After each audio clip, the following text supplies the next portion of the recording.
Bonsoir et bienvenue à la bibliothèque des rêves. Installez-vous confortablement. J'ai beaucoup d'histoires à vous raconter ce soir. Quand j'étais petit, elles faisaient partie de mes préférées. Et elles commencent de cette façon. Il était une fois, dans l'empire de Perse, il y avait un roi nommé Shahryar. Ses terres s'étendaient jusqu'aux frontières de l'Inde et de la Chine, et son seul nom suffisait à faire trembler ses voisins. Mais même si aucun autre royaume n'arrivait à la hauteur de sa puissance, il y avait quelque chose qui lui résistait, ou plutôt quelqu'un. Il n'avait pas pu conquérir le cœur de sa femme. Elle l'avait trompé avec un autre homme. Et cela l'avait persuadé que toutes les femmes finiraient par le trahir. Cette pensée insidieuse l'avait rendu froid et cruel. Et pour se venger des femmes, il avait commencé à en épouser une nouvelle chaque jour, pour la faire exécuter le lendemain, de telle sorte qu'elle ne pourrait jamais lui être infidèle. Pendant 3 ans, cette pratique effroyable dura. Toutes les familles nobles de Perse vivaient dans la terreur que leur fille soit choisie pour devenir la reine d'une nuit. Le grand vizir trouvait une jeune femme noble et vierge chaque jour, mais elle commençait à manquer. Et bientôt viendrait le tour de sa propre fille, l'une des beautés les plus exquises de Perse, Scheherazade. Scheherazade n'était pas seulement belle, polie et agréable. Elle avait étudié la philosophie, les sciences et les arts, et elle avait collectionné 1 millier de livres d'histoires et de récits qui racontaient les vies d'anciens rois, les légendes, les aventures d'explorateurs et les découvertes d'anciens penseurs. Elle était si passionnée par le savoir et la culture qu'elle les connaissait tous par cœur. Elle était intelligente, sage, et son père la considérait comme son plus grand trésor. Et il en tremblait, parce que le tour de Scheherazade d'épouser Shahryar approchait. À sa grande surprise, elle vint le trouver un jour, et elle se porta volontaire pour épouser le roi, ce qui ne pouvait rien être d'autre qu'une marche vers la mort. Mais Scheherazade aimait la vie, et elle était résolue. Elle voulait arrêter cette folie, et pour ce faire, elle avait conçu un plan qui lui permettrait de survivre et de sauver d'innombrables autres jeunes femmes. Comme elle l'avait demandé, elle fut mariée au roi, et après la noce, alors que la nuit était tombée, on l'amena à la chambre royale pour qu'elle y passe sa dernière nuit avec Shahryar. Au lieu de pleurer et de supplier comme celle qui l'avait précédée, elle proposa au roi de lui raconter une histoire qu'elle avait préparée pour sa petite sœur. Le roi accepta, et elle commença à lui raconter cette histoire. Une histoire si fascinante, détaillée et excitante, que les heures volèrent. Le temps paraissait suspendu, alors que le roi était projeté dans un autre monde. Mais alors que Shahryar buvait ses paroles, elle s'arrêta en plein milieu de son histoire. Le roi lui ordonna de terminer le récit. Mais Scheherazade dit qu'il ne restait plus de temps. Déjà, l'aube se levait. Et c'était vrai. Le roi regarda à l'extérieur, où les premiers rayons du soleil avaient commencé à poindre à l'horizon. À cette heure, il aurait dû ordonner son arrestation, mais il ne pouvait pas se résoudre à la mettre à mort sans connaître la fin de l'histoire, et il décida de l'épargner, juste pour un jour, pour qu'elle puisse finir son histoire la nuit suivante. Le jour passa, et vint la nuit. Scheherazade revint pour finir son histoire, et elle en commença une autre, un conte encore plus merveilleux et passionnant que le premier, mais qu'à nouveau elle interrompit en plein milieu, alors qu'approchait l'aube. Le roi ne put pas faire autrement que l'épargner pour un nouveau jour. À la surprise générale du palais, la reine avait gagné encore une journée de vie. Une nouvelle vie commença alors pour Schahriar. Chaque jour, il attendait impatiemment la conclusion de l'histoire de la nuit précédente, et Scheherazade le tenait en haleine chaque nuit, avec de nouvelles histoires, le faisant vivre dans un monde de merveilles, d'aventure, d'amour et d'héroïsme. Les jours, les semaines, bientôt les mois passèrent ainsi, et même les années, 1001 nuits, pendant lesquelles Scheherazade raconta au roi 1000 histoires. Durant ces 1001 nuits, Scheherazade et le roi eurent aussi 3 enfants. Mais après 1000 histoires, la reine n'en eut plus à raconter. Plus rien qui lui permettrait d'amuser ou de passionner le roi. Alors elle lui dit qu'il allait sans nul doute la faire exécuter, et elle demanda le droit de dire adieu à ses enfants. Mais le roi avait changé au cours de ces 1001 nuits. Il s'était épris de Scheherazade et ne pouvait plus imaginer vivre sans elle. Alors il l'épargna définitivement.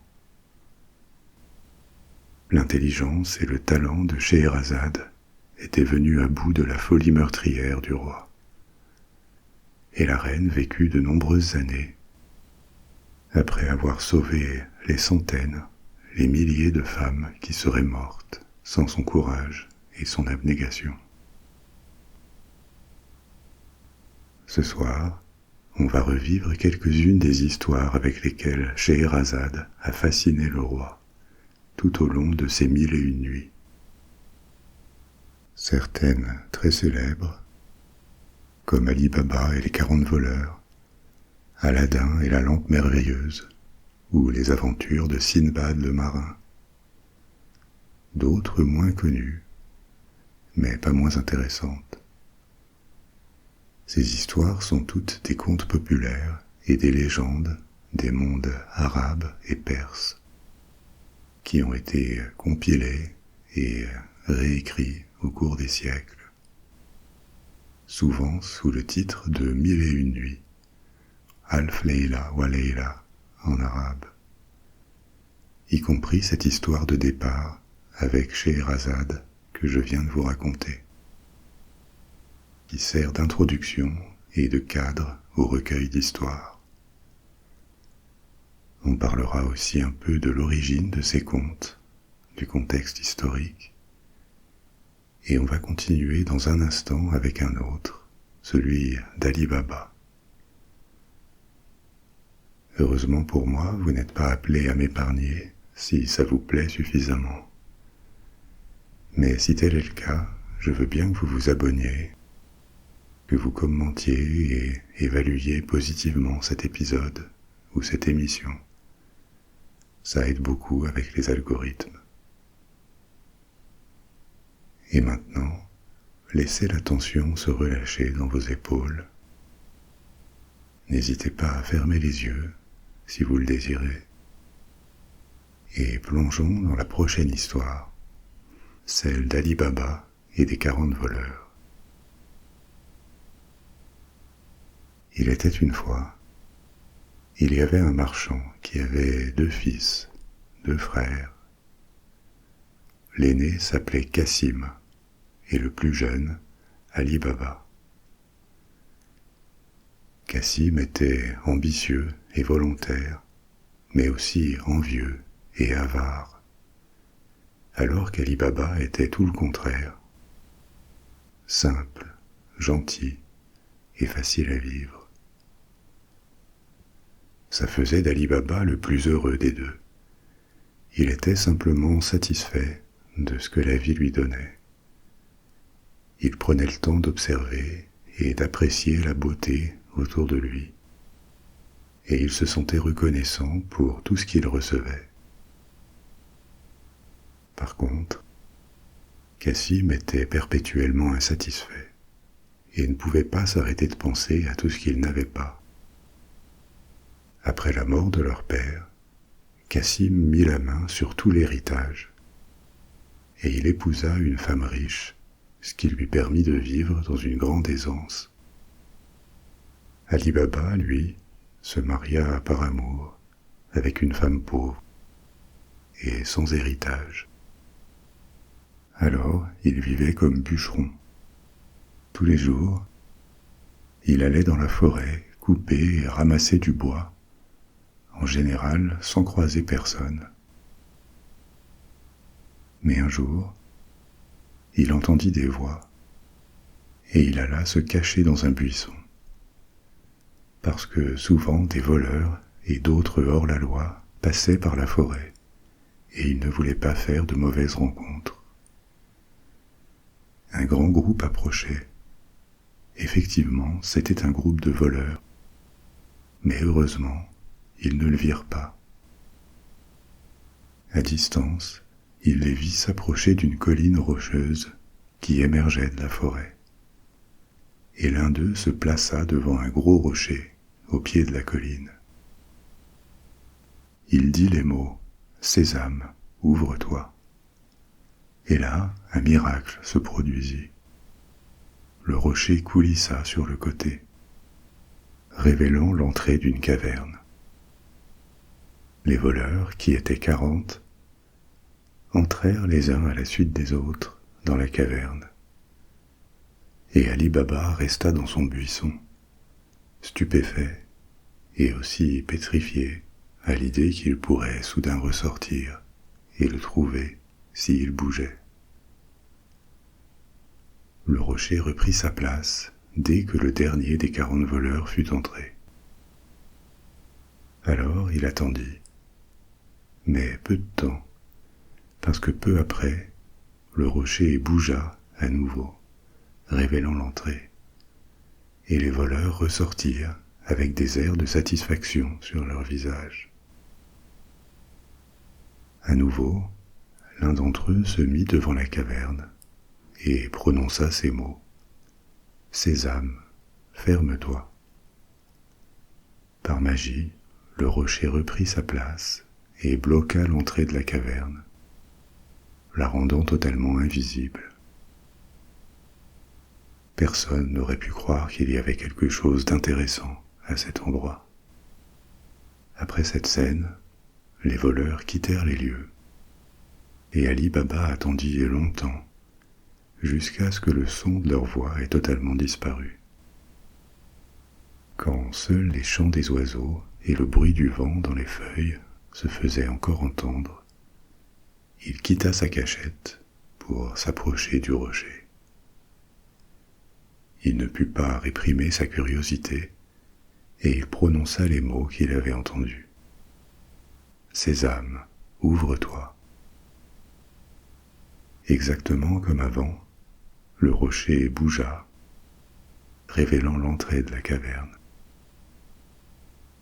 Ali Baba y entra prudemment et suivit un couloir sombre qui bientôt laissa place à une grande salle souterraine. Le bûcheron ne pouvait pas en croire ses yeux. Autour de lui, partout, brillaient les plus fabuleux trésors qu'il ait jamais contemplés, que presque quiconque n'ait jamais contemplé, sauf peut-être des rois, des pièces d'or partout, débordant de coffres et de jarres, des pierres précieuses, de la vaisselle d'or et d'argent, et des vases, et des tapis précieux, et encore des meubles extraordinaires. Ali Baba comprit que c'était la cachette des 40 voleurs. Ils avaient accumulé des années de butin, et il les avait surpris en train d'inspecter leur trésor ou d'amener le fruit de leur dernier vol à la caverne. Le pauvre bûcheron saisit un petit sac de pièces d'or et décida de rentrer chez lui avec. Il n'y avait rien de mal à voler des voleurs, et c'était si peu par rapport au contenu de la cachette qu'il ne remarquerait rien. Pourtant, ce sac était plus que nécessaire pour lui garantir, à lui et à sa femme, une vie sereine et heureuse. En marchant vers la sortie, il vit que le rocher avait repris sa place devant l'entrée. Alors à nouveau il dit « Sésame, ouvre-toi ». La porte s'ouvrit, et il put rentrer en sécurité chez lui, incognito. Quand il raconta l'histoire à sa femme et lui montra les pièces, ils se réjouirent tous les deux. Ils pourraient vivre sur cet or pendant des années et compter sur lui pour leurs vieux jours, et ça rendrait leurs jours encore plus heureux. Mais il fallait peser l'or. Alors ils demandèrent à leur belle-sœur, la femme de Cassim, s'ils pouvaient emprunter sa balance. Cassim et sa femme se plaisaient à se moquer de la pauvreté d'Ali Baba et de son épouse, dont ils trouvaient la naïveté et l'humilité ridicules. Alors la belle-sœur fut étonnée de cette demande et s'interrogea sur quel type de grain bon marché ou d'épices frelatées est-ce qu'ils avaient bien pu mettre la main. Pour satisfaire sa curiosité, elle mit des petits blocs de cire molle dans les plateaux de la balance. Et quand Ali Baba lui rendit sa balance, elle fut stupéfaite de trouver une pièce d'or qui était restée collée dans la cire. Alors elle alla prévenir immédiatement son mari. Cassim, lui aussi, fut très étonné. Il n'arrivait pas à savoir d'où venait cet or. Il ne lui avait pas été volé, et il était impossible qu'un simple bûcheron comme Ali Baba ait gagné autant. Donc son frère avait probablement trouvé un trésor, quelque part, peut-être dans cette forêt où il allait travailler chaque jour pour un salaire de misère. Il avait besoin de savoir. Alors il alla trouver Ali Baba et il l'interrogea avec tellement d'insistance que le pauvre bûcheron raconta tout. Les voleurs, la caverne, et comment il avait pris son petit sac d'or. Cassim n'arrivait pas à croire que son frère ait été assez stupide pour se contenter de ce petit sac, alors qu'il aurait pu ramener beaucoup plus. Mais il était résolu à ne pas faire la même erreur. Il décida de se rendre à la caverne, avec un âne, sur lequel il chargerait autant d'or et de richesses que possible. En suivant les instructions de son frère, Cassim trouva la colline dans la forêt et le roc qui bloquait la porte. Il prononça la formule « Sésame, ouvre-toi » et le rocher bougea. Il entra, vit le trésor comme Ali Baba avant lui, et laissa sa joie éclater en commençant à charger son âne avec des sacs remplis à ras-bord d'or et de pierreries. Mais il était tellement excité que quand il prit le chemin de la sortie, qu'il la trouva bloquée par le rocher, il fut incapable de se souvenir de la formule magique. Il se rappelait qu'il y avait un nom de céréales, mais ça ne voulait pas lui revenir. Après des heures à crier de rage, à tambouriner sur le rocher qu'il n'arrivait pas à faire bouger, il s'assit, désespéré, et il se mit à attendre.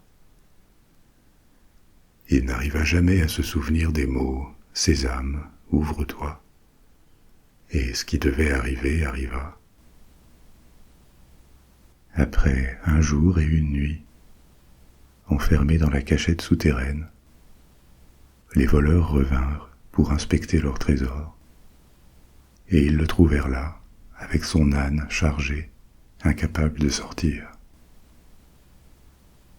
Ils le tuèrent et laissèrent son corps mutilé à l'intérieur, à l'entrée, comme avertissement pour quiconque chercherait à violer leur cachette. En ville, Ali Baba commença à s'inquiéter pour son frère, qui avait disparu depuis 3 jours.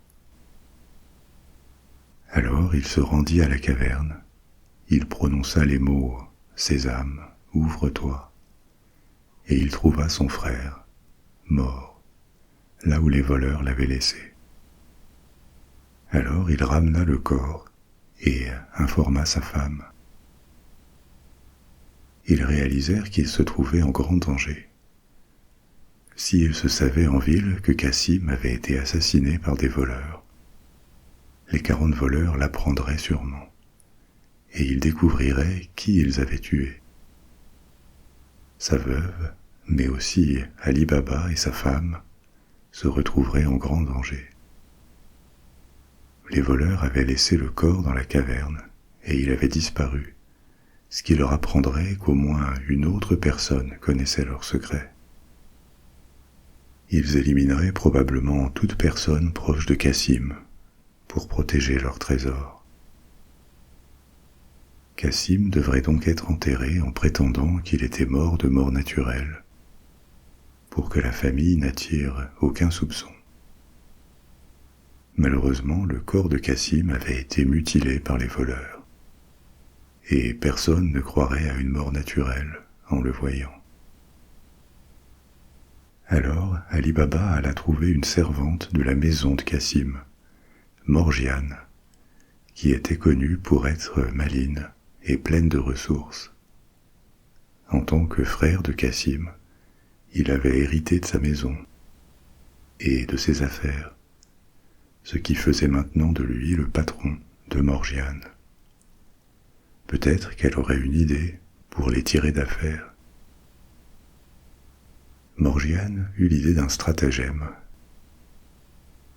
Elle alla chez un apothicaire pour acheter des remèdes et raconta au commerçant à voix haute que son maître Cassim était très malade, de telle sorte que la rumeur se répand en ville. Ensuite, elle trouva un vieux tailleur, Baba Mustapha, qu'elle paya avant de lui passer un bandeau sur les yeux et de le guider par des chemins détournés à la maison de Cassim, pour qu'il ne sache pas chez qui il était. Une fois arrivée, elle lui demanda de recoudre du mieux qu'elle le pouvait le corps de Cassim, pour que la mort ait l'air naturel. Baba Mustapha était un très bon tailleur, et il arriva à réparer le corps assez bien pour le rendre présentable. Grâce au subterfuge de Morgiane, Cassim put être enterré le lendemain, sans attirer l'attention. L'honneur de la famille, et aussi sa sécurité, avait été préservé, du moins c'est ce qu'il semblait. Alors que ces événements avaient lieu en ville, les 40 voleurs étaient retournés une nouvelle fois à leur caverne, et ils avaient constaté que le corps de l'inconnu qui avait tenté de les voler n'y était plus. Cela voulait dire que leur secret était éventé. Quelqu'un d'autre le connaissait. Il fallait qu'ils éliminent cette personne, Mais qui est-ce que ça pouvait bien être? Ils se dispersèrent en ville pour chercher de l'information sur quelqu'un récemment mort de mort violente. Mais ils ne purent rien trouver.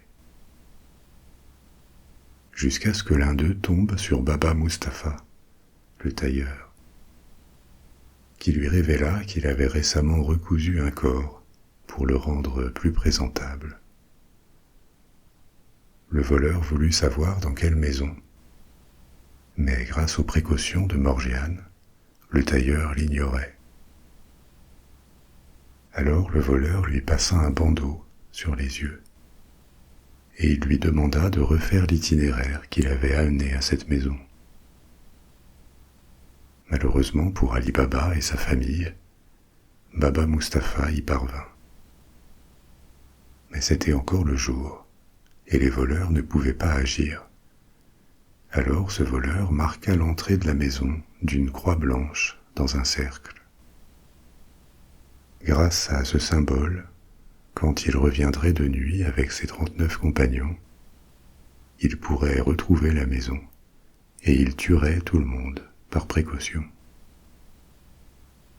Est-ce que tout était perdu pour Ali Baba? Non. Car heureusement Morgiane était là. Par chance, elle avait vu passer le voleur avec Baba Mustapha. Et elle avait vu aussi comment la maison avait été marquée. Alors, à la tombée de la nuit, elle sortit et marqua toutes les maisons du voisinage avec le même symbole. Quand les 40 voleurs arrivèrent pendant la nuit, armés jusqu'aux dents, ils trouvèrent toutes les maisons marquées et ils ne purent pas identifier celle d'Ali Baba. De rage et de frustration, le chef des voleurs tua alors le voleur qui les avait amenés et il promit de revenir. Le jour suivant, un autre voleur alla trouver Baba Mustapha, lui mit le bandeau et lui demanda de refaire une nouvelle fois l'itinéraire jusqu'à la maison. Et ainsi fut fait. Le voleur identifia la maison. Cette fois, au lieu d'un symbole, il la marqua en taillant une encoche dans la pierre qui servait de pas-de-porte. Mais une nouvelle fois, Morgiane veillait. Elle s'empressa de refaire la même encoche dans toutes les maisons du quartier. Et la nuit venue, les 39 voleurs furent incapables de retrouver la maison. Le voleur responsable de cet échec fut tué, et le chef des 38 voleurs qui restaient décida de prendre les choses en main.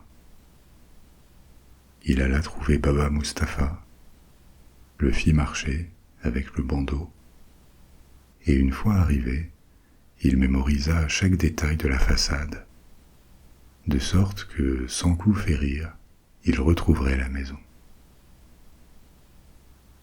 Le chef des voleurs supposa que les gens de cette maison devaient être maintenant parfaitement conscients d'être observés, puisque les symboles et l'encoche avaient été reproduits. Alors il échafauda un plan pour infiltrer la maison avec son groupe. Il prétendit être un marchand d'huile qui demandait l'hospitalité à Ali Baba, en apportant avec lui ses mules chargées de 38 grandes jarres d'huile scellées. L'une d'entre elles était remplie d'huile, et il l'ouvrit pour convaincre Ali Baba qu'il était un innocent marchand à la recherche d'un toit pour la nuit. Mais les 37 autres jarres dissimulaient les 37 autres voleurs. Le plan était d'attendre la nuit, que tout le monde dorme dans la maison. Ils sortiraient de leurs jarres et tueraient toute la maisonnée. Ali Baba, toujours aussi bon et naïf, laissa entrer le marchand, ses mules et ses jarres, il le régala d'un dîner, et il alla se coucher, inconscient du danger mortel qu'il avait laissé entrer chez lui. Heureusement, une fois de plus, Morgiane veillait. Dès la nuit venue, elle alla là où étaient entreposés les jarres, et elle les ouvrit l'une après l'autre, pour y verser de l'huile bouillante, tuant les voleurs dans leur sommeil.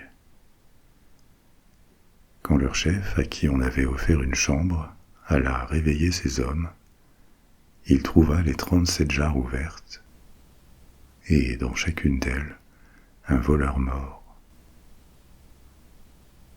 Les 40 voleurs n'étaient plus, et seul restait leur chef, consumé par son désir de vengeance. Il s'enfuit dans la nuit, en jurant qu'il ferait payer Ali Baba et sa famille. Au matin, Morgiane raconta à Ali Baba les événements de la nuit, et elle lui montra les jarres avec les 37 voleurs qu'ils passèrent le jour à enterrer discrètement. Ils avaient constaté la disparition de leur chef, mais désormais, que craindre d'un homme seul? Il disparaîtrait sans doute avec quelques-uns des trésors laissés dans la caverne, et c'était un bon débarras. Mais ils sous-estimaient tous la soif de vengeance du dernier voleur. Les jours passèrent, qui devinrent des semaines, puis des mois, alors que le voleur planifiait sa vengeance. Il se coupa les cheveux, rasa sa barbe pour ne pas être reconnu, et il s'établit comme marchand.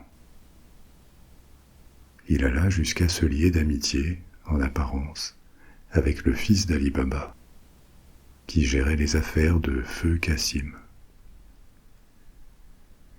Un jour, l'opportunité qu'il espérait se présenta. Il fut invité à dîner à la maison d'Ali Baba, par son ami, le fils d'Ali Baba. Mais dès qu'il arriva, Morgiane le reconnut, et aussitôt elle imagina comment se débarrasser du dernier des 40 voleurs. Pour distraire les invités des dîners dans la maison, elle dansait souvent, et elle faisait un numéro à la fois gracieux et apparemment dangereux, avec des dagues qui ravissaient les invités. Pour ce soir-là, elle choisit une dague particulièrement effilée. Et pendant sa danse, elle en profita pour s'approcher très près du voleur, alors qu'il n'était pas sur ses gardes, pensant son déguisement parfait. Et au moment où nul ne s'y attendait, elle plongea sa dague dans son cœur. Ali Baba fut choqué et mortifié. Tuer des invités était l'un des pires crimes possibles. Mais quand Morgiane révéla ses raisons et qui elle venait d'éliminer, il fut tellement soulagé et reconnaissant, si admiratif aussi de son astuce et de son courage, qu'il lui offrit son fils en mariage. Avec la mort du dernier voleur, toute menace était écartée désormais, et Ali Baba pourrait maintenant retrouver l'insouciance des jours anciens, avant la découverte de la cachette des voleurs dans la forêt. Et avec les 40 voleurs désormais morts, il était le seul à connaître le secret de la caverne, de son rocher, de la formule pour l'ouvrir, et du fabuleux trésor qu'elle contenait. Je vous disais au départ qu'à côté de contes très célèbres, il y avait aussi beaucoup d'histoires moins connues dans les 1001 nuits. Avant de vous parler un peu des origines historiques de ce recueil, voilà l'une d'entre elles, moins connue que celle d'Ali Baba ou d'Aladin. Elle s'appelle Le marchand et le génie. Et c'est un exemple d'histoire dans l'histoire. Vous allez comprendre ce que ça veut dire. Alors la voilà. Il était une fois, il y avait un riche marchand qui vivait dans une ville et qui avait une vie heureuse. Il avait une famille aimante qui était toujours heureuse de le retrouver. Il avait tout ce qu'il lui fallait, car ses affaires prospéraient. Et il aimait son travail, qui l'amenait à visiter d'autres contrées et à rencontrer sans cesse de nouvelles personnes. Une fois, pendant un de ses voyages, il traversa un désert pour atteindre une ville éloignée. Mais sur le chemin, il se sentit très fatigué. Par chance, la verdure d'une oasis au milieu du désert lui tendait les bras à proximité, au milieu d'une mer de sable jaune, et il se rendit à l'oasis. L'endroit était agréable. Il y avait un étang d'eau douce et fraîche, des palmiers qui offraient une ombre plaisante. Alors il se lava le visage et les mains, il but de l'eau, et il s'installa sous un palmier pour se reposer. Pour passer le temps, il commença à lancer des pierres ici et là. Et finalement il se releva pour aller boire une dernière fois à l'étang. Mais à cet instant, il vit un génie approcher de lui en courant, avec un air furieux. Le génie tenait une grande épée, et il l'apostropha avec colère pour lui dire que bientôt il serait mort, car il avait tué son fils. Le marchand ne comprenait pas. Il n'avait tué personne, mais le génie lui expliqua qu'il avait lancé des pierres, et l'une d'elles avait touché la tête de son fils, et l'avait tué sur le coup. Le marchand répondit qu'il était désolé, qu'il n'avait jamais eu cette intention, et il supplia le génie d'être miséricordieux. Mais le génie n'était pas d'humeur à écouter ses suppliques. Il jeta l'homme au sol et il leva son épée, prêt à frapper.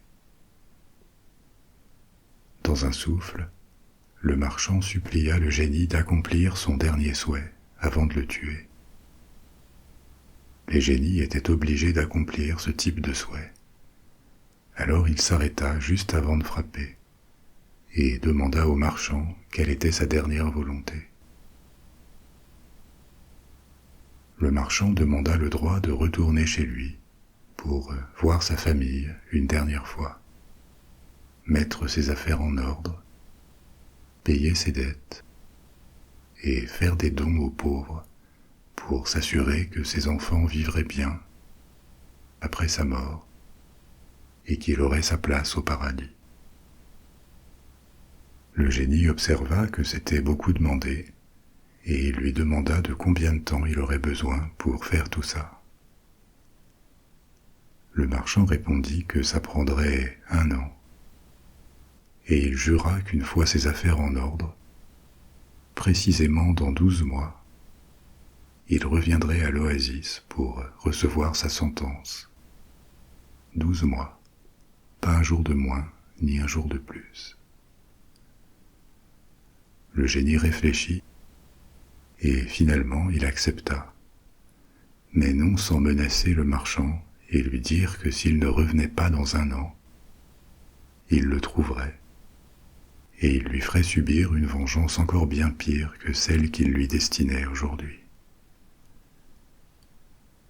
Le marchand s'inclina en acceptant, et retourna à la ville aussi vite qu'il le put, pour raconter à sa famille ce qu'il était advenu, et que ses jours étaient maintenant comptés. Tous pleurèrent et décidèrent de profiter de cette dernière année qu'ils passeraient ensemble. Comme il l'avait promis, le marchand fit son testament, paya ses dettes, et donna de la nourriture, des vêtements et de l'argent à de nombreux pauvres. Il passa autant de temps que possible avec sa famille, et malgré le nuage noir au-dessus de sa tête, qui grandissait un peu plus chaque jour, ils furent heureux un an de plus, alors que passaient les jours, les semaines et les mois. Les 12 mois s'achevèrent. Il dit au revoir pour la dernière fois à sa famille, et, les larmes aux yeux, il prit le chemin de l'oasis où l'attendait son destin. Quand il arriva à l'oasis, le génie n'y était pas encore. Alors il s'assit et commença à attendre. Mais alors qu'il attendait, un vieil homme approcha. Et il lui demanda ce qu'il faisait là, s'il n'avait pas peur du génie de l'oasis. Le marchand répondit qu'il savait déjà, pour le génie, et que c'était la raison de sa présence. Il raconta tout ce qui lui était arrivé. Le vieil homme était triste à l'écoute de ce récit, mais il était aussi curieux de voir le génie. Alors il demanda au marchand s'il pouvait attendre avec lui. Le marchand accepta, et le vieil homme prit place à ses côtés. Mais alors qu'ils attendaient ensemble, un second vieillard arriva, et demanda la même chose que le premier. Ils lui racontèrent tout, et le deuxième vieux resta avec eux pour attendre. Et ensuite en arriva un troisième. La scène se répéta, si bien que quand le génie apparut dans un gros nuage de fumée, ils étaient 4 à l'attendre. Les génies sont rancuniers, et celui-là était encore plus furieux que 12 mois auparavant. Il avait passé cette année à ruminer sa vengeance, et il était impatient de tuer le marchand. Il se tourna vers lui et le jeta au sol, alors que les 3 vieux observaient la scène en tremblant. Mais alors que le génie allait frapper, le premier vieux trouva la force de se lever et de demander au génie de l'écouter. Le génie fit une pause et demanda à l'homme ce qu'il voulait. Le vieux dit qu'il avait une histoire à raconter, et que si le génie trouvait cette histoire plus merveilleuse et passionnante que celle du pauvre marchand, alors le génie devrait épargner 1/3 de la vie du marchand. Le génie était curieux, il aimait les histoires. Alors il accepta et épargna le marchand pour le moment. Il dit au vieil homme de raconter son histoire. Et l'homme commença à raconter. Une histoire longue et alambiquée, mais captivante, sur comment sa femme s'était transformée en biche. Une histoire qui dura plus d'1 heure. Cette histoire, l'histoire du vieil homme et la biche, était plus longue que celle du marchand, et si intéressante que quand il termina, le génie dut reconnaître qu'elle était excellente et qu'il devait épargner 1/3 de la vie du marchand. Mais alors qu'il admettait ça, le second vieillard s'avança et proposa de raconter lui aussi une histoire contre un autre tiers de la vie du marchand. Et il s'exécuta. Son histoire, celle du vieil homme et du chien, était tout aussi passionnante. Et après lui, le 3e vieux fit la même offre. Après des heures et des heures de récits dans l'oasis, racontés par les 3 vieux, à l'intérieur de l'histoire du marchand, qui elle-même faisait partie de l'histoire de Scheherazade et Schahriar, histoire qui faisait partie de l'histoire des 1001 nuits, la vie du marchand fut entièrement rachetée. et le génie abandonna son projet de venger la mort de son fils. Ces histoires sauvèrent la vie du marchand, de même qu'elles sauvèrent celle de Scheherazade pour plusieurs nuits. Notre prochaine histoire sera celle des 7 voyages de Sinbad le marin. Mais avant, arrêtons-nous un peu sur l'origine de toutes ces histoires. D'où est-ce qu'elles viennent?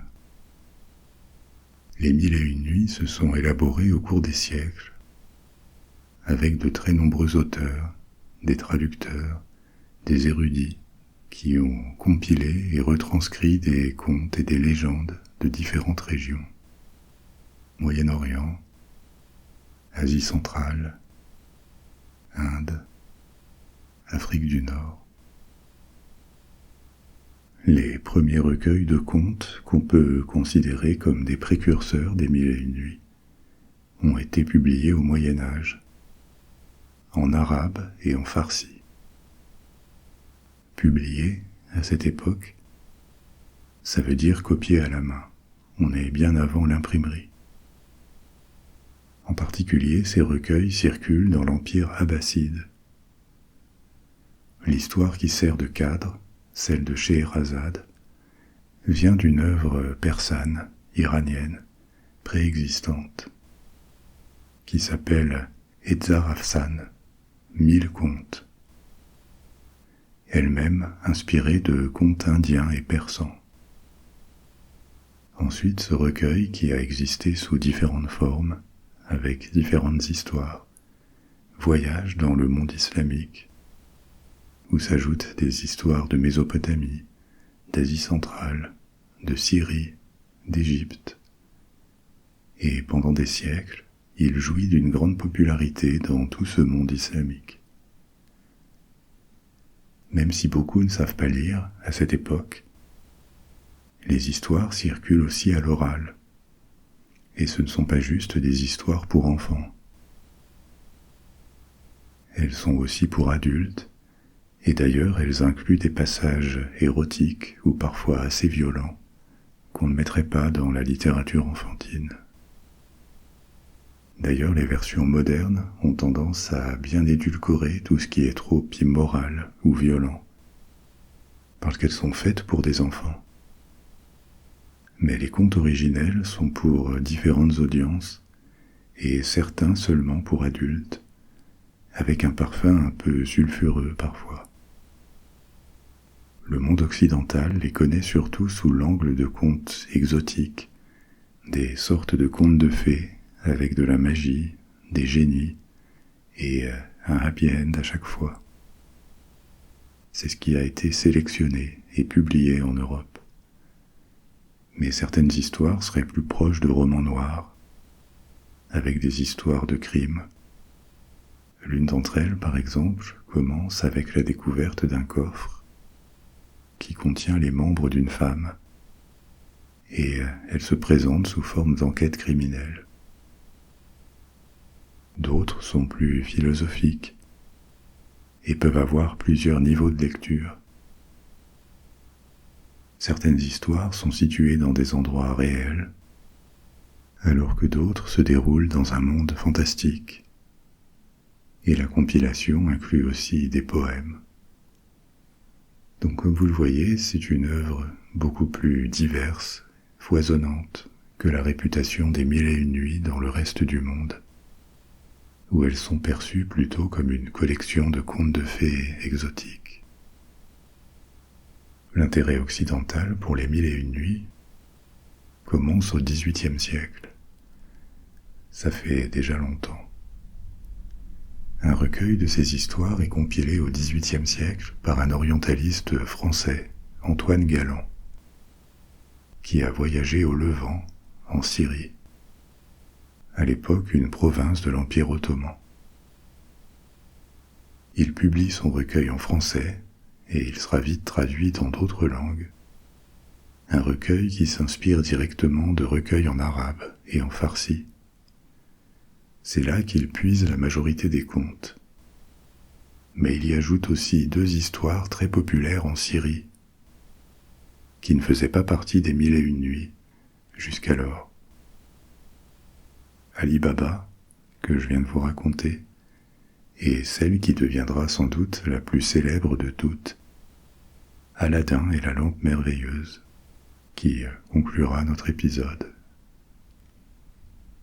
Maintenant, l'histoire des voyages de Sinbad, qu'on va revivre dans un instant, est située pendant l'époque abbasside, en Mésopotamie, les 8e et 9e siècles, et elle forme un cycle avec 7 voyages qui apparaissent dans les 1001 nuits assez tardivement.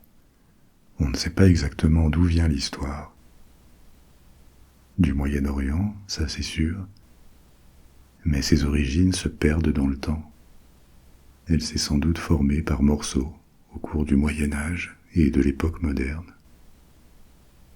En tout cas, voilà l'histoire, et comme d'autres, vous allez voir qu'elle contient une histoire dans une histoire, une mise en abîme qui revient souvent dans les 1001 nuits. Il était une fois un porteur pauvre du nom de Sinbad qui transportait toutes sortes de choses pour le compte de ses clients dans la ville de Bagdad, s'assit sur un banc pour se reposer un peu devant la porte d'un riche marchand. Il se plaignait de l'injustice du monde. Pourquoi est-ce qu'il devait travailler chaque jour et transporter de lourdes charges juste pour survivre, alors que d'autres vivaient dans l'aisance? Le propriétaire de la maison, le marchand, qui s'appelait lui aussi Sinbad, l'entendit, et il lui envoya un de ses serviteurs pour l'inviter à rentrer. Dans la fraîcheur et le confort de la maison, il lui raconta qu'il n'avait pas toujours été riche. Il l'était devenu au cours de 7 voyages extraordinaires. Il demanda au Sinbad pauvre s'il voulait entendre son histoire. Le porteur accepta, et le riche Sinbad commença avec le récit de son premier voyage. Sinbad était né riche, et son père lui avait laissé une fortune. Mais c'était un jeune homme dissipé et paresseux, si bien qu'assez vite il perdit tout. Presque totalement ruiné, il décida de partir en voyage sur les mers pour se refaire. Il mit ses dernières richesses dans l'achat d'un bateau, recruta un petit équipage, acheta une cargaison à revendre, et il partit à l'aventure. Bientôt, avec ses hommes, ils accostèrent sur une île, et ils décidèrent d'y faire relâche. Mais dès que les marins allumèrent un feu sur l'île, le sol commença à bouger, à trembler. L'île était en fait le dos d'une énorme baleine, une baleine endormie, sur laquelle des arbres avaient fini par prendre racine, et le feu l'avait réveillée. La baleine plongea dans les profondeurs pour se débarrasser de ses importuns, et Sinbad se retrouva à flotter dans un chaos d'arbres, de tourbillons et de marins essayant de surnager. Certains arrivèrent à rejoindre leur navire, et ils hissèrent les voiles pour s'éloigner au plus vite, laissant Sinbad seul, au milieu de la mer, accroché désespérément à un tronc d'arbre à la dérive. Plusieurs jours passèrent, et il crut bien sa dernière heure venue. Mais finalement, le tronc et son passager finirent par s'échouer sur une autre île, une vraie cette fois, couverte d'une épaisse forêt. Sinbad commença à l'explorer, et il rencontra un homme, un serviteur du roi de cette île. Le serviteur était désespéré, parce qu'on lui avait confié une des juments du roi, et la jument était sur le point de se noyer. Elle avait suivi un cheval magique qui vivait sous la mer, et elle refusait de revenir sur le rivage, tentant de le rejoindre en plongeant sous l'eau. Seul, le serviteur ne pouvait pas tirer la jument jusqu'à la plage. Mais avec l'aide de Sinbad, ils y parvinrent. Et le serviteur invita Sinbad à l'accompagner à la cour du roi. À la cour, il reçut l'hospitalité. Il se lia d'amitié avec ce roi, et à sa grande surprise, il retrouva son bateau et sa cargaison. Les marins survivants avaient eux aussi accosté sur cette île. Par reconnaissance pour le roi qui l'avait accueilli quand il n'avait rien, il lui offrit toute la cargaison. Lui aussi reconnaissant, le roi le couvrit de cadeaux somptueux en retour. Et Sinbad put retourner à Bagdad sur son navire, où il revendit les cadeaux du roi en faisant un grand profit. Et avec sa fortune faite, il reprit une vie de luxe et de plaisir. Mais après un certain temps, Sinbad se sentit lassé de cette vie. Il avait goûté à l'aventure, il avait été émerveillé par le monde, et il en voulait plus. Alors il reprit la mer, et une nouvelle fois, il termina accidentellement naufragé sur une île. Sur cette île mystérieuse vivaient des rocs, des oiseaux de proie géants, des animaux énormes, plus gros qu'une maison, qui attaquaient des éléphants pour se nourrir, comme un faucon attaquerait des souris. Les rocs pondaient des œufs plus grands qu'un homme debout, et ils étaient si grands qu'un homme n'était même pas une proie intéressante pour eux. N'ayant aucun moyen de quitter l'île, Sinbad eut une idée. Il alla jusqu'au nid d'un roc et attendit que l'oiseau géant revienne. Là, il s'accrocha à sa patte en utilisant son turban. Le jour suivant, l'oiseau redécolla, emportant Sinbad avec lui, sans même s'en rendre compte. Le marin fut transporté jusqu'au continent, mais bien sûr pas chez lui. Il arriva jusqu'à une vallée isolée. Cette vallée était couverte de diamants, petits et gros, qui la faisaient briller. Mais c'était aussi un lieu très dangereux. Il y vivait des éléphants en grand nombre, mais aussi des serpents géants, tellement énormes qu'ils pouvaient avaler un éléphant. C'est là que les rocs venaient se nourrir, en chassant les éléphants et les serpents, qui étaient assez gros pour les satisfaire. Mais un homme n'aurait eu aucune chance de survivre bien longtemps dans cette vallée. Sinbad se détacha de son roc sur un sommet un peu à l'écart de la vallée. Et là, il rencontra des marchands. Ces hommes venaient récupérer des diamants. Comme la vallée était bien trop dangereuse pour descendre, les chercher, ils lançaient de gros morceaux de viande en contrebas. Les rocs aimaient cette viande pour nourrir leurs petits.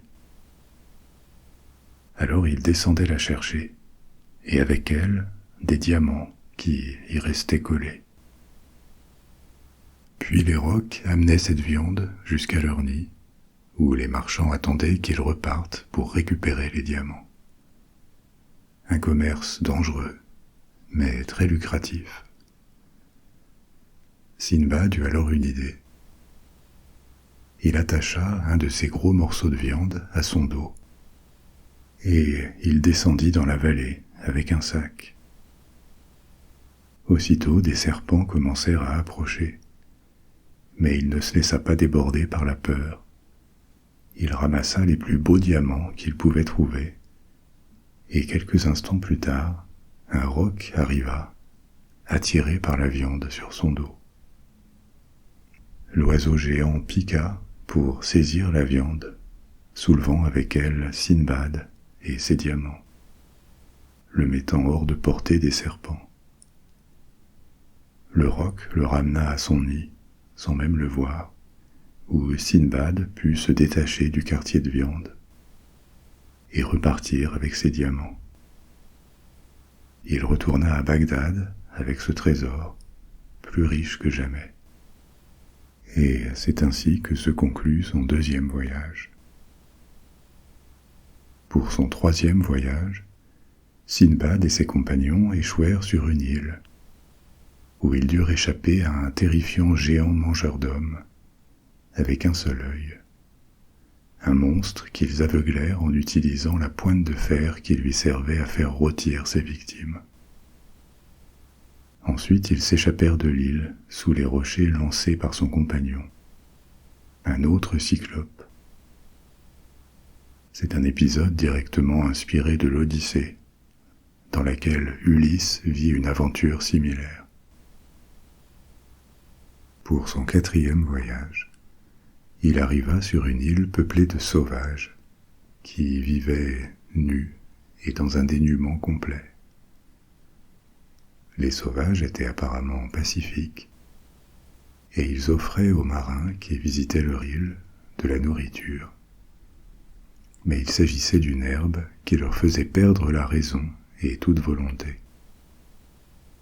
Après quoi ils les mangeaient, car ils étaient cannibales.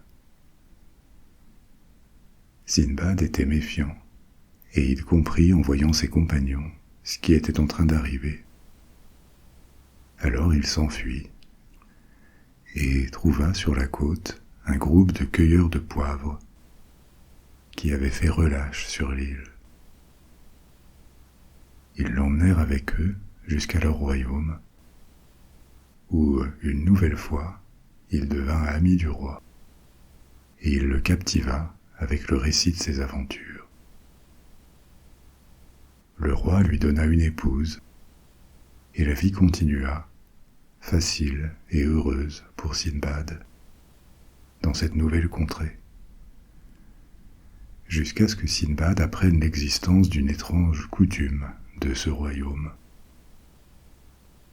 Quand un époux mourait, homme ou femme, l'autre était aussi enterré avec lui ou avec elle, enterré vivant. Les deux époux étaient habillés de leurs plus beaux habits, couverts de leurs plus beaux bijoux, et jetés dans une tombe commune, une caverne, avec seulement une cruche d'eau et un peu de pain pour que le survivant vive encore quelques jours. Malheureusement pour Sinbad, peu après avoir réalisé l'existence de cette pratique effroyable, sa femme tomba malade, et malgré tous les soins qu'il lui apporta, elle mourut. Sinbad fut rapidement capturé par les habitants et jeté dans la caverne, avec le corps de sa femme. Dans cette grotte sombre, Sinbad réussit à survivre des semaines. Il y avait régulièrement de nouveaux couples, jetés à la fosse, et généralement l'époux survivant préférait mourir vite. Alors ils pouvaient récupérer leur cruche d'eau et leur pain. Et il en profita aussi pour ramasser les plus beaux bijoux de la caverne, avec des pierres précieuses et l'or le plus fin, qui s'y était accumulé depuis des générations. Mais comment s'enfuir? Il vit que des animaux pénétraient parfois dans la grotte, donc il devait y avoir un passage. Il eut l'idée de les suivre, ce qui lui permit de trouver un petit passage, étroit, dans un coin de la grande caverne. Et il déboucha enfin, en suivant ce passage, sur une falaise avec une plage en contrebas. Enfin à l'air libre, mais sans moyen de transport, il passa plusieurs jours sur cette falaise, en vivant de sa réserve de pain et d'eau, jusqu'à ce qu'un navire passe au large et le recueil, ce qui lui permit de rentrer à Bagdad plus riche que jamais. Mais l'appel de l'aventure était plus fort que la vie douce et paisible qu'il avait en ville. Alors, une nouvelle fois, Sinbad repartit pour un 5e voyage avec un nouvel équipage. En passant devant une île déserte, ces hommes virent un œuf énorme que Sinbad reconnut aussitôt. C'était un œuf de roc, un de ces énormes oiseaux de proie qu'il avait rencontrés dans son précédent voyage à la vallée des diamants. Stupidement, l'équipage débarqua pour aller voir cet œuf hors du commun, et ils le brisèrent pour faire rôtir l'oisillon à l'intérieur. En voyant ça, Sinbad ordonna à tous de réembarquer le plus vite possible pour mettre les voiles. Mais ça ne fut pas assez rapide. Le roc adulte, qui avait pondu l'œuf, les avait vus. Et bientôt le gigantesque oiseau rattrapa leur bateau pour l'attaquer, en lançant d'énormes rochers dessus depuis le ciel. Le navire fut brisé, et tous les marins coulèrent, sauf Sinbad, qui réussit à s'accrocher à un morceau de bois. Une fois de plus, il avait fait naufrage. Et cette fois, il échoua sur une île où vivait un homme étrange, au grand pouvoir, le vieux de la mer. Avec ses pouvoirs et une force surprenante, le vieux de la mer fit de Sinbad son esclave personnel. Il se tenait sur ses épaules, ses jambes serrées autour du cou de Sinbad, et il le forçait à le transporter là où l'envie lui prenait. Il ne cachait pas ses intentions. Il utiliserait ainsi Sinbad jusqu'à ce qu'il meure d'épuisement. Après quoi il trouverait quelqu'un d'autre à chevaucher. Sinbad sentait ses forces l'abandonner, mais impossible de se débarrasser du vieux de la mer. Alors il conçut un plan. Il y avait des vignes sur cette île. Il fit du vin et il en offrit au vieux, qui ne buvait jamais. Il tomba vite ivre-mort, et Sinbad put le tuer et retourner à Bagdad. Pour son 6e voyage, le navire de Sinbad fut réduit en miettes en s'échouant près d'une haute falaise. Impossible de repartir ou d'escalader cette falaise, si bien que son équipage finit par mourir de faim, et Sinbad se retrouva seul. En faisant un radeau avec des débris, il longea la côte et finit par découvrir une rivière qui débouchait dans la mer sous la falaise. Il remonta cette rivière, mais il était si épuisé qu'il finit par s'endormir. Quand il se réveilla, il était dans le lointain pays de Ceylan. Et là, il fut présenté au roi et lui raconta ses aventures. Il lui dit aussi d'où il venait, de Bagdad, où régnait le grand calife abbasside, Haroun al-Rachid. Après quoi le roi de Ceylan le renvoya chez lui, chargé de présents, y compris une coupe magnifique taillée dans un énorme rubis, une pierre énorme. Pour son 7e et dernier voyage, Sinbad, qui commençait désormais à vieillir, arriva sur un rivage désolé. Et en suivant une rivière, il atteint une grande ville où il s'installa un certain temps et se maria avec la fille du chef des marchands locaux. Mais les habitants de ce pays, de cette ville, avaient une particularité. Une fois par mois, pendant une journée, ils se transformaient en oiseaux avant de reprendre leur forme humaine le lendemain. Sinbad avait exploré bien des pays et des mers, mais jamais les cieux. Alors il demanda à plusieurs habitants s'ils pourraient l'amener vers les cieux, une fois prise leur forme d'oiseau. Ils acceptèrent, et ils l'emmenèrent très haut dans le ciel, là où il put entendre les chants des anges qui chantaient la gloire de Dieu. Et il demandait à ses amis oiseaux de monter toujours plus haut pour aller voir le royaume des cieux. Mais l'arrogance d'un homme qui tente d'entrer au royaume des cieux sans y être invité ne pouvait pas rester impunie. Des boules de feu commencèrent à pleuvoir sur Sinbad et les hommes-oiseaux. Ils se dispersèrent, et Sinbad échappa de peu à la mort en atterrissant au sommet d'une montagne. Là, il décida qu'il avait eu son compte d'aventure. Alors il retourna en ville, vendit toutes ses possessions, et avec sa femme, il prit le chemin de Bagdad, résolu à profiter de ses vieux jours et à goûter la douceur simple de vivre. Des années passèrent, jusqu'au jour où il entendit Sinbad, le pauvre, le porteur, se plaindre en face de chez lui. Il l'invita et lui raconta toutes ses aventures fabuleuses. Tout ça ne serait pas complet sans l'histoire d'Aladin, probablement la plus connue des histoires associées aux Mille et une nuits. Même si, comme je vous le disais avant, elle n'y a été inclue que tardivement, au XVIIIe siècle. L'histoire est ancienne, c'était déjà à l'époque un vieux conte du Moyen-Orient. Mais elle a été rendue célèbre par son inclusion dans les éditions occidentales des Mille et une nuits. Et voilà cette histoire.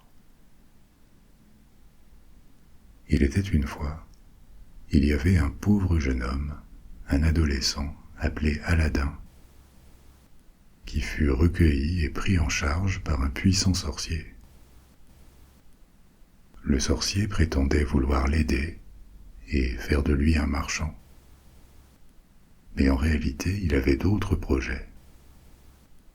Il voulait utiliser Aladin pour récupérer un puissant objet magique, une extraordinaire lampe à huile, conservée dans une grotte magique qui recelait de nombreux pièges. Le sorcier ne pouvait pas aller chercher la lampe lui-même, parce qu'il n'était pas assez souple ni agile. Donc son plan était d'utiliser Aladin pour qu'il prenne tous les risques à sa place.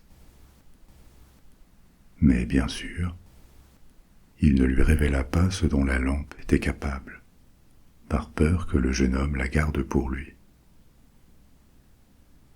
Un jour, les deux prirent le chemin de la grotte magique, et le sorcier donna à Aladin un anneau, en lui disant qu'il le protégerait.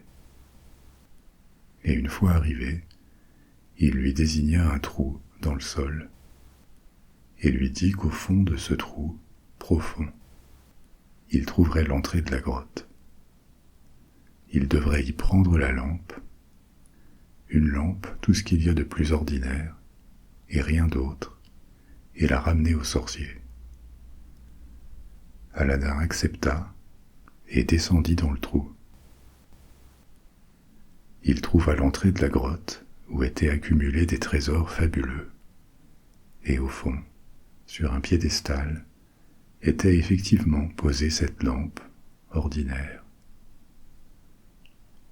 Le sorcier l'avait averti qu'il y aurait des pièges, et il les évita avec agilité. Puis il retourna au trou avec la lampe. Il ne pouvait pas remonter seul, et le sorcier devait l'aider. Mais il lui demanda de lui donner déjà la lampe avant de l'aider à sortir. C'était une exigence étrange, et Aladin demanda de garder la lampe sur lui. Il la donnerait une fois sorti. Malgré les discours du sorcier, il ne lui avait jamais fait réellement confiance. Mais le sorcier insistait pour avoir la lampe immédiatement, et ils se disputèrent, et aucun des deux ne voulait céder. Finalement, le sorcier se dit qu'Aladin ne pourrait pas sortir, que les pièges de la caverne étaient maintenant désactivés, et qu'il suffirait d'attendre. Attendre qu'il meure de faim et de soif au fond de son trou, pour envoyer quelqu'un d'autre chercher la lampe.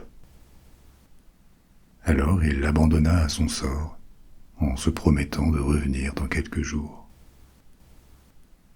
Le jeune homme passa des heures et des heures dans cette grotte, désespéré, conscient que personne n'allait venir l'aider. Au désespoir, il frotta ses mains l'une contre l'autre, et ce faisant, il frotta l'anneau que le sorcier lui avait donné. Aussitôt, un génie apparut.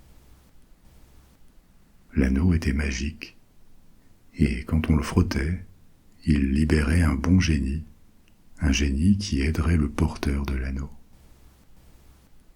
Ce génie avait certains pouvoirs, alors Aladin lui demanda de le libérer de la grotte et de le ramener chez lui. Et ainsi fut fait. Aladin put sortir et retourner chez sa mère, en possession de cette lampe pourtant sans intérêt apparent, que le sorcier voulait tellement avoir.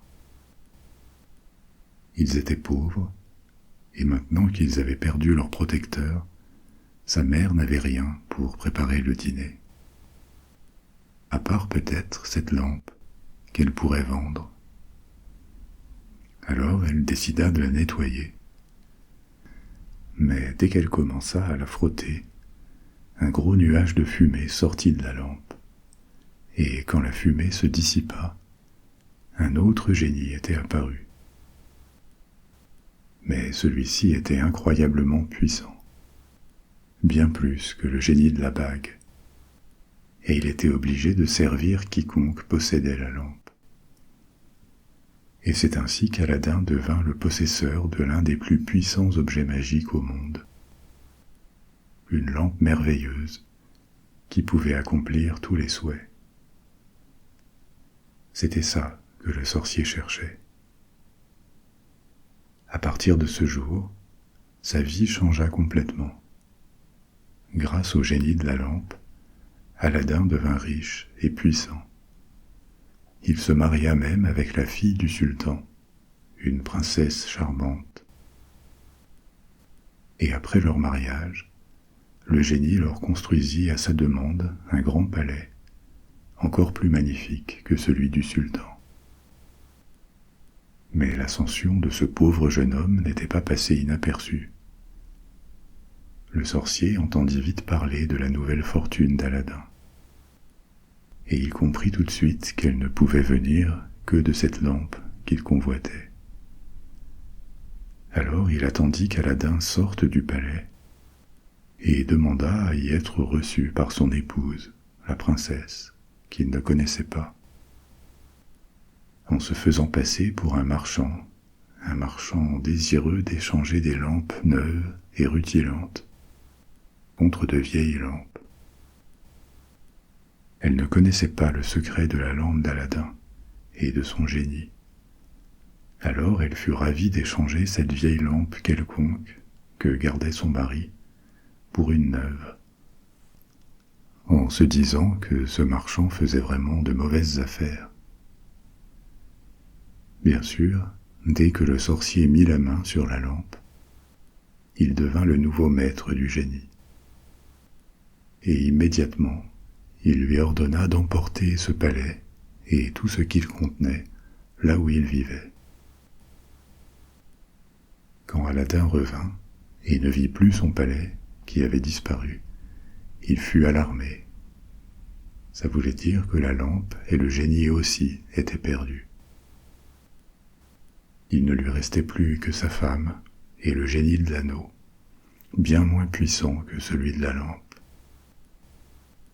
Ce génie ne pouvait pas défaire ce qu'avait fait le génie de la lampe, mais il pouvait quand même les transporter là où leur palais avait atterri. C'est là que, jouant de 1000 ruses, Aladin et la princesse réussirent à tromper les gardes du sorcier et récupérer la lampe. Il ordonna aussitôt au génie de tout remettre en place et de le débarrasser du sorcier. Leur vie heureuse put reprendre, et elle culmina quand Aladin hérita de son beau-père, le sultan. Il monta sur le trône pour y régner sagement, épaulé par l'immense pouvoir de ses génies, après s'être hissé de la plus basse à la plus haute des positions, grâce à sa générosité et sa détermination. C'est la fin de nos histoires pour ce soir. Je serai bientôt de retour avec une nouvelle aventure de la bibliothèque des rêves. Si vous n'avez pas sommeil, vous pouvez choisir un autre épisode et partir pour un autre voyage.